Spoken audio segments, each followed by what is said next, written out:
আসসালামু আলাইকুম রহমতুল্লাহ।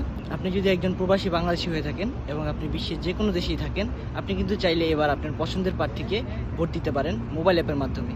আপনি যদি আপনার পছন্দের প্রার্থীকে ভোট দিয়ে নির্বাচনে জয়যুক্ত করতে চান, তাহলে কিন্তু আপনি আর বসে থাকলে চলবে না। আপনি এখনই যে প্লে স্টোর কিংবা অ্যাপল স্টোর থেকে অ্যাপটি ডাউনলোড করুন এবং অ্যাপটিতে রেজিস্ট্রেশন করুন এবং আপনার পছন্দের প্রার্থীকে ভোট দিন। যদি আপনি না জেনে থাকেন যে কিভাবে এই অ্যাপটি ইউজ করতে হয়, কিভাবে এই অ্যাপে ভোট দিতে হয়, তাহলে আমার সম্পূর্ণ ভিডিওটি আপনি চাইলে দেখতে পারেন। আশা করি আপনি আমার পুরো ভিডিওটি দেখলে সম্পূর্ণ বুঝে যাবেন যে কিভাবে অ্যাপে ভোট দিতে হয়। আপনার এই অ্যাপে রেজিস্ট্রেশন করার জন্য কী কী লাগবে আপনাদের সংক্ষেপে বলে দিই। সর্বপ্রথম আপনার এনআইডি কার্ডের ফটোকপি কিংবা এনআইডি কার্ডটা আপনার লাগবে। সেটা আপনি ফটোকপি করে নিয়ে আসতে পারেন, সেটা দিয়েও চলবে।